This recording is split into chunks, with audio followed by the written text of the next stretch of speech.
Hello everyone, the topic is memory. What is memory? Memory is a device to store content in computer system.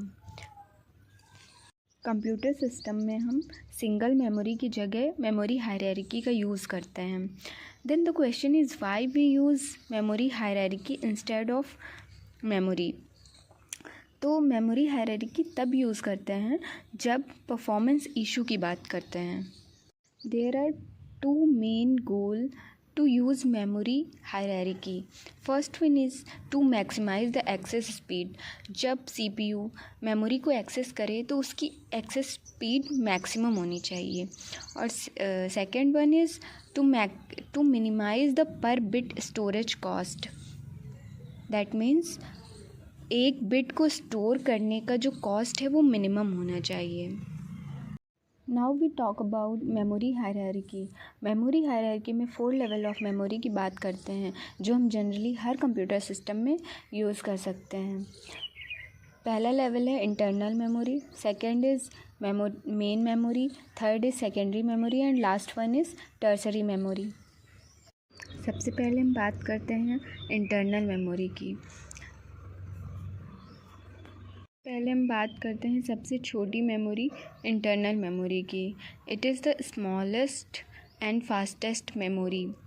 Internal memory में आते हैं सबसे पहले register and then cache memory.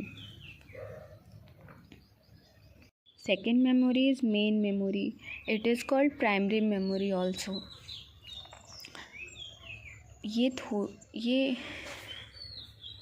Second memory is main memory. It is called primary memory. Second memory is main memory. It is called primary memory. यह internal memory से थोड़ी बड़ी और स्लो होती है. मेन मेमोरी में आते हैं रैम, रोम. थर्ड है सेकेंडरी मेमोरी. सेकेंडरी मेमोरी में जो जनरली कंप्यूटर सिस्टम में यूज़ होते हैं जैसे हार्ड डिस्क, आजकल SSD भी आने लगी हैं. And last one is tertiary memory. Tertiary memory में आते हैं टेप ड्राइव, जो हम यूज़र डेली लाइफ में यूज़ नहीं करते हैं क्योंकि हमें इतने परसिस्टेंट डेटा की ज़रूरत नहीं होती है. इसका यूज़ मूवी मेकिंग जैसे काम में यूज़ होता है क्योंकि 1 TB capacity is enough for us, जो कि सेकेंडरी मेमोरी प्रोवाइड करता है. Now we see the comparison.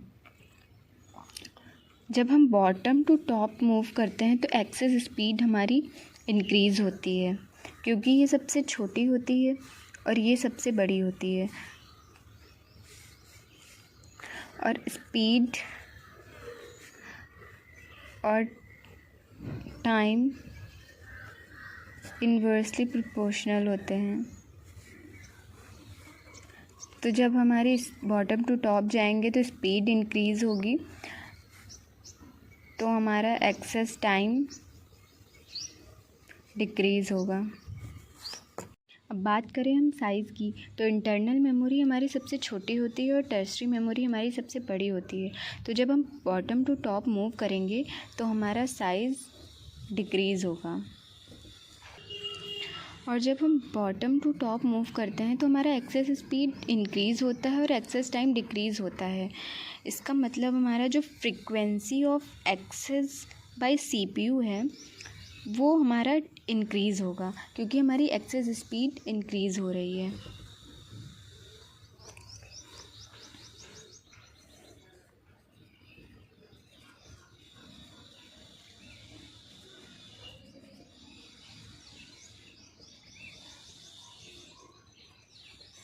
Increase होगी ये. बात करें हम पर बिट स्टोरेज कॉस्ट की तो इंटरनल मेमोरी की कॉस्ट सबसे ज़्यादा होती है और टर्सरी मेमोरी की कॉस्ट कम होती है. तो जब हम बॉटम टू टॉप मूव करेंगे तो हमारा पर बिट स्टोरेज कॉस्ट इंक्रीज़ होगा. ये हमारी कॉस्टली होती है और ये हमारी चीपेस्ट होती है. Let's we talk about average cost of memory. Now see the table. हमारे पास 3 मेमोरी हैं M1, M2 and M3।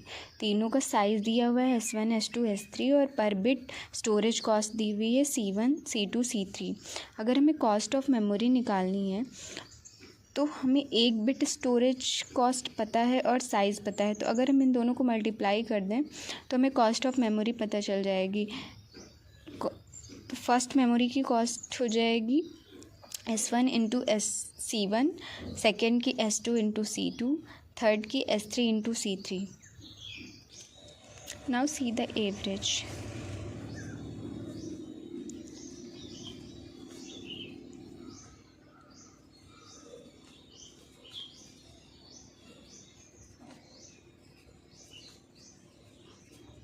Cost is equals to summation of SI CI 1 to n divide by I is equals to 1 to n SI। total cost of memory divide by total size। तो हम total cost of memory लिख लेंगे S1 C1 plus S2 C2 plus S3 C3 divide by total size S1 plus S2 plus S3। ये हो गया हमारा average memory hierarchy cost. Next topic is memory representation. जब memory design की जाती है तो उस मेमोरी में छोटे छोटे ब्लॉक्स किए जाते हैं जिन्हें हम सेल कहते हैं।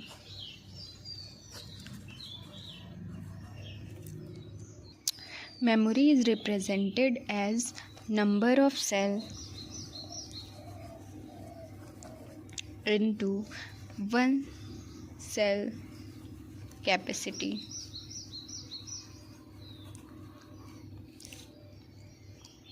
अब क्वेश्चन ये है कि हम मेमोरी में सेल्स क्यों बनाते हैं।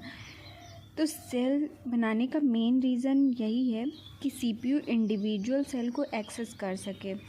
हम हर सेल को यूनिक नंबर देते हैं ताकि यूनिकली किसी भी सेल को सीपीयू एक्सेस कर पाए। फॉर एग्ज़ाम्पल हम मेमोरी का एक एग्ज़ाम्पल लेते हैं जिसमें ये मेमोरी को हम 8 ब्लॉक्स में डिवाइड करते हैं। हर ब्लॉक एक सेल होता है। हर सेल को हम एक नंबर प्रोवाइड करेंगे 0 से जो स्टार्ट होगा और टिल 7 तक। ये नंबर सेल नंबर होता है और cell number most important thing is cell number is nothing but memory address. Cell number is nothing but memory address. ये नंबर जो होता है वो मेमोरी एड्रेस ही होता है। तो अब हम एड्रेस को डेसिमल में रिप्रेजेंट नहीं करते हैं, उसके लिए हमें बाइनरी नंबर रिप्रेजेंटेशन यूज़ करना होता है। तो हम इसको बाइनरी नंबर में रिप्रेजेंट करेंगे। अब हमने सेल नंबर को बाइनरी नंबर में रिप्रेजेंट कर दिया है तो ये मेमोरी एड्रेस होता है। तो इससे हम एक नया रिप्रेजेंटेशन बना सकते हैं। ये नया मेमोरी रिप्रेजेंटेशन है number of memory location into bits on per location.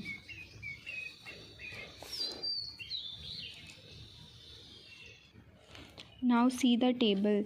अगर हमें नंबर ऑफ़ सेल्स पता होंगे तो हम एड्रेस साइज़ निकाल सकते हैं। जैसे 4 है तो 4 को हम 2 टू द पावर 2 लिख सकते हैं, तो ये हमारा एड्रेस साइज़ हो जाएगा 2 बिट।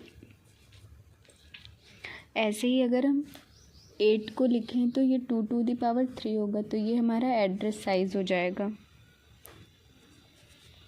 16 में 4 हो जाएगा।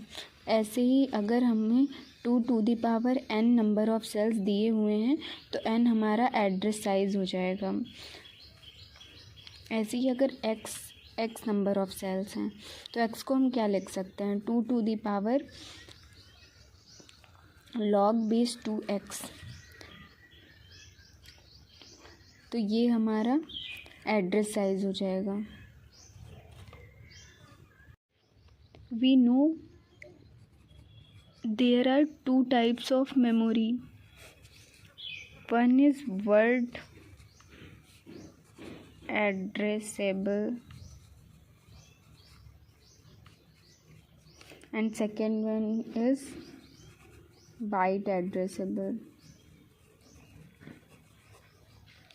वर्ड एड्रेसेबल मतलब होता है एक एड्रेस पर एक वर्ड हम स्टोर कर सकते हैं, और बाइट एड्रेसेबल एक एड्रेस की कैपेसिटी 1 बाइट होती है. जैसे अब हम देखेंगे बाइट एड्रेसेबल. हम जानते हैं 8 बिट इज इक्वल्स टू होता है 1 बाइट. अगर हमें कोई एड्रेस दिया हुआ है 128K इंटू 8 बिट, हमें पता है 8 बिट इज इक्वल्स टू क्या होता है 1 बाइट. तो 128K इंटू 1 बाइट, और 1 बाइट में 1 लिखो या ना लिखो कोई फ़र्क नहीं पड़ता. तो 120K बाइट. अगर ऐसा कुछ लिखा हुआ है तो हमें पता होना चाहिए कि 128K इंटू 8 बिट रिप्रेजेंट कर रहा है वो. अगर हमें कुछ नहीं दिया गया तो डिफ़ॉल्ट यूनिट ऑफ स्टोरेज हम बिट कंसीडर करते हैं. Now take an example. Consider a CPU which has 13 bit address. मतलब मेमोरी को एड्रेस 13 बिट का पहुंच जाता है, and 16 bits data bus. Data memory को 16 बिट तक का पहुंच सकता है. Maximum size of memory which can be supposed by CPU is. तो हमें फाइंड करना है कितनी साइज़ की मेमोरी CPU सपोर्ट कर सकता है. अगर हम एक बार में 16 बिट का डेटा देते हैं तो हम मेमोरी को एक लोकेशन पर 16 बिट का डेटा स्टोर करने के लिए डिज़ाइन कर सकते हैं. तो टोटल नंबर ऑफ़ लोकेशन हो जाएंगी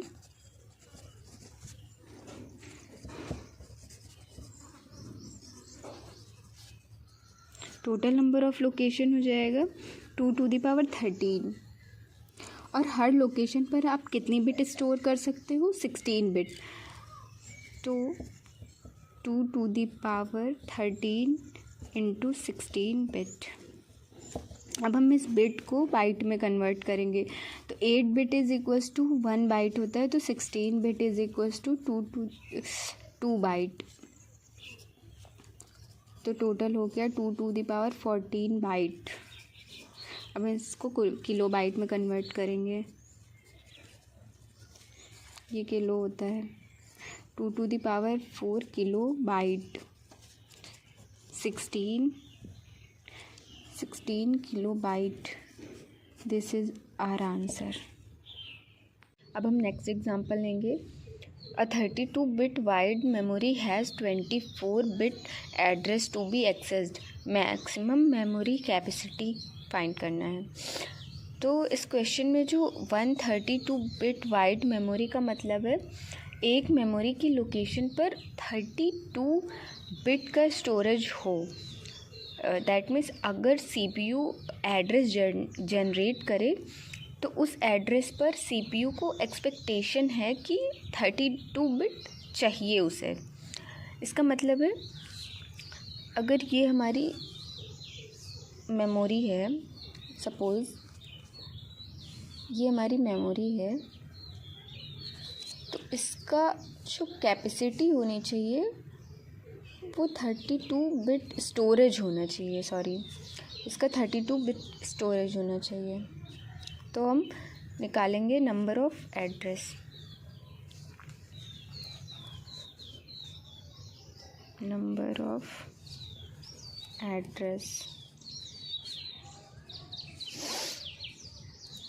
एड्रेस क्या हो जाएगा 2 to the power address bit. Address bit हमें कितनी दी हुई है 24 बिट. ये हमारी एड्रेस बिट है, तो हम लिख लेंगे. ये क्या हो गया 1 बिट, 1 के लिए. हमारे पास कितनी बिट हैं मेमोरी में, कितना स्टोरेज है, 32 बिट। तो हम इसको मल्टीप्लाई करेंगे 32 से। ये बिट में है, इसको हम बाइट में चेंज करेंगे। तो 8 bit is equals to 1 byte होता है। तो 32 bit is equals to 4 bite.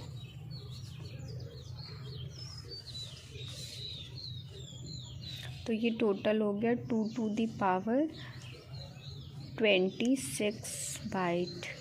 और हमें क्वेश्चन में दिया हुआ है कि हमें मेगा बाइट में फाइंड करना है।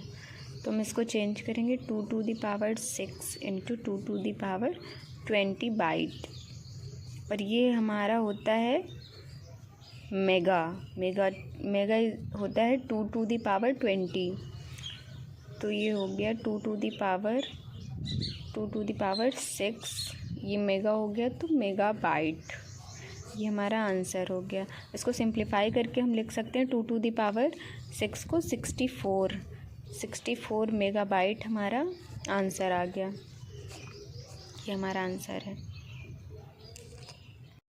हमें बोला था मैक्सिमम मेमोरी कैपेसिटी फाइंड करने को, तो हमने नंबर ऑफ़ एड्रेस निकाला है, यही हमारा हो जाएगा maximum memory capacity.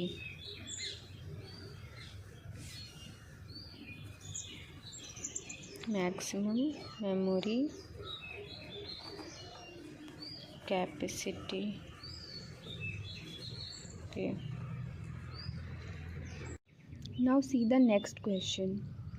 The memory cycle time of a memory is 200 nanosecond.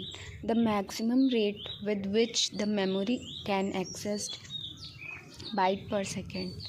Note: consider memory as byte addressable. अब थोड़ा डिफरेंट क्वेश्चन ट्राई करेंगे। इसमें हम बात करेंगे मेमोरी साइकिल टाइम। तो मेमोरी साइकिल टाइम पहले मैं बता देती हूँ क्या होता है। मेमोरी साइकिल टाइम का मतलब होता है एक मेमोरी में एक लोकेशन पर रीड और राइट करने में कितना टाइम लगेगा। अगर मेमोरी का साइकिल टाइम बता दिया जाए तो क्या बताया जाएगा? उस टाइम में मेमोरी में एक पर्टिकुलर लोकेशन पर रीड और राइट करने के लिए कितना टाइम लगेगा, ये बताया जाएगा। तो याद रखिएगा, अगर मेमोरी बाइट एड्रेसेबल है तो एक बाइट को राइट करने में कितना टाइम लगेगा वो दे रखा होगा साइकिल टाइम में, ठीक है। और अगर मेमोरी वर्ड एड्रेसेबल है, एक वर्ड को रीड या राइट करने के लिए कितना टाइम लगेगा वो बता रखा होगा साइकिल टाइम में। तो मेमोरी साइकिल टाइम क्या होगा अब हम देखेंगे।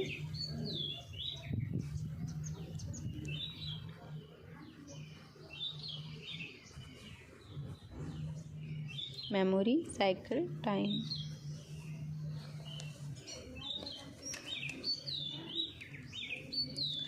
Memory cycle time required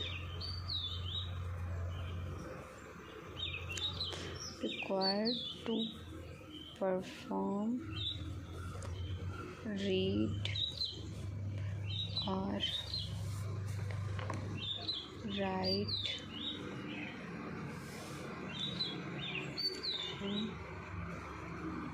one cell in memory. Time required to perform read or write on one cell in memory. cell पहले मैंने बताया था, मेमोरी में जो ब्लॉक्स होते हैं उसमें एक एक ब्लॉक को हम सेल कहते हैं। तो दैट मीन्स मेमोरी में एक सेल पर रीड और राइट परफॉर्म करने में कितना टाइम लगेगा वो क्या होगा, मेमोरी का साइकिल टाइम, ठीक है। अब इस क्वेश्चन में देखते हैं, हमें दिया हुआ है memory cycle time of a memory is 200 nanosecond. इसका मतलब क्या है, 200 नैनोसेकेंड टाइम में मेमोरी में एक रीड या एक राइट ऑपरेशन परफॉर्म हो सकता है। अब आगे दे रखा है the maximum rate with which the memory can accessed. तो क्वेश्चन में पूछा है किस रेट से मेमोरी एक्सेस हो सकती है, मैक्सिमम रेट पूछा है। क्वेश्चन में ये भी मेंशन है कि by default byte addressable memory लेनी है हमें।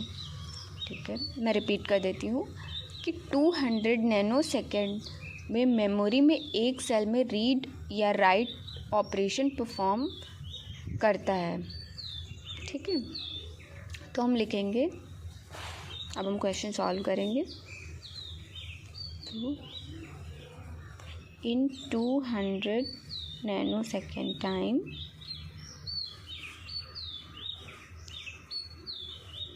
memory accessed for how much byte?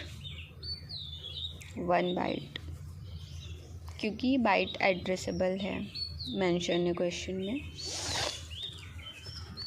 तो नेक्स्ट हम देखेंगे, इसका मतलब क्या है, 200 नैनो सेकेंड में आप 1 बाइट एक्सेस कर सकते हो। तो हमें रेट निकालना है। तो हम एक काम करते हैं, पर नैनो सेकेंड का रेट निकाल लेते हैं, फिर उसको चेंज कर लेंगे। तो अब हम निकालेंगे पर नैनो सेकेंड का रेट।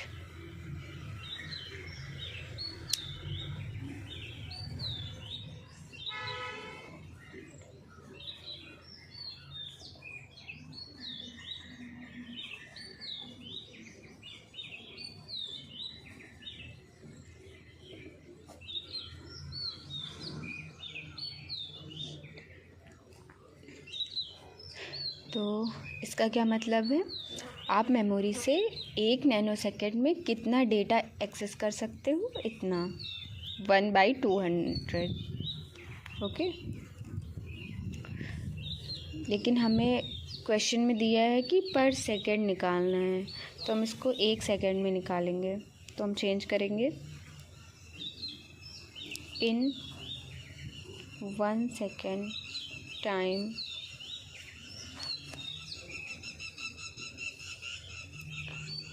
memory accessed for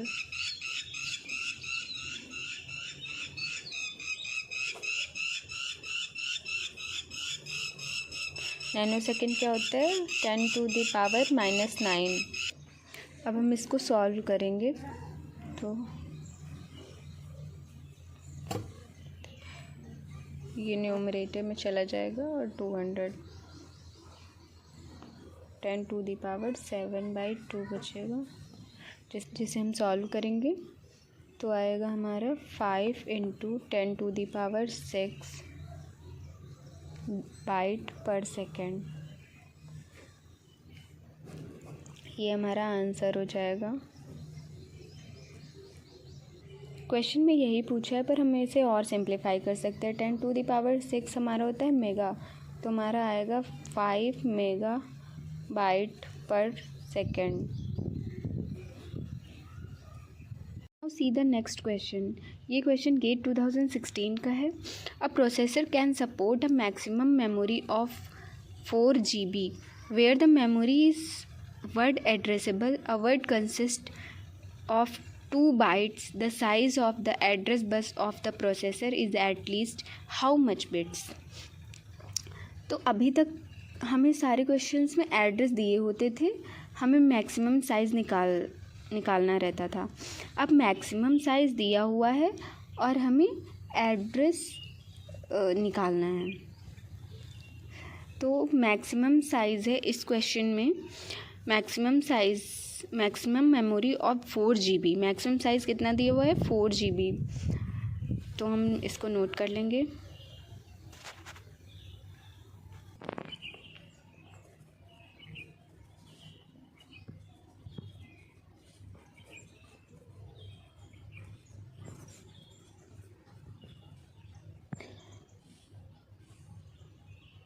हर एक एड्रेस पर एक वर्ड स्टोर होगा क्योंकि ये वर्ड एड्रेसेबल मेमोरी है। अगर हमें एड्रेस निकालना है तो हमें पहले नंबर ऑफ़ सेल या नंबर ऑफ़ मेमोरी लोकेशन निकालना होगा। क्वेश्चन में दे रखा है मेमोरी में 4 GB डेटा स्टोर कर सकते हैं और हर एक सेल में कितना डेटा स्टोर कर सकते हैं, 2 बाइट्स। हर एक सेल में 2 बाइट्स डेटा स्टोर हो सकता है। वर्ड एड्रेसेबल मेमोरी है और 2 बाइट्स का डेटा स्टोर होगा। सपोज़ आपके पास एक मेमोरी है, ये एक मेमोरी है, इसमें सेल्स हैं। हर सेल में हमारे पास 2 बाइट डेटा स्टोर हो सकता है ऐसे ही। और इसकी टोटल कैपेसिटी कितनी दी हुई है हमें, 4 GB। तो अब हम फाइंड कर सकते हैं 2 बाइट के कितने सेल्स हमें मेमोरी में मिलेंगे, क्योंकि टोटल कैपेसिटी दी हुई है और हर एक सेल का साइज़ दिया हुआ है। तो अब हम फाइंड करेंगे कितने नंबर ऑफ़ सेल होंगे।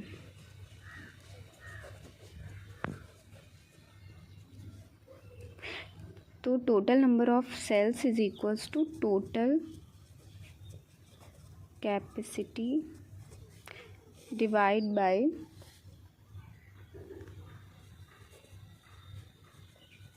Capacity of 1 cell. तो टोटल कैपेसिटी हमें दी हुई है 4 GB और एक सेल की कैपेसिटी कितनी है, 2 बाइट। तो हम इसको बाइट में कन्वर्ट कर लेते हैं। गीगा का मतलब होता है 2 to the power 30 byte, 2 byte. Byte से बाइट कैंसिल हो जाएगा और 2, तो हमारे पास टोटल नंबर ऑफ़ सेल कितने आ जाएंगे, 2 to the power 31। तो नंबर ऑफ़ सेल से हम पता कर सकते हैं कि कितनी एड्रेस बिट होंगी। 2 to the power 31, इससे हमें एड्रेस का साइज़ पता लग जाएगा। तो एड्रेस का साइज़ कितना होगा,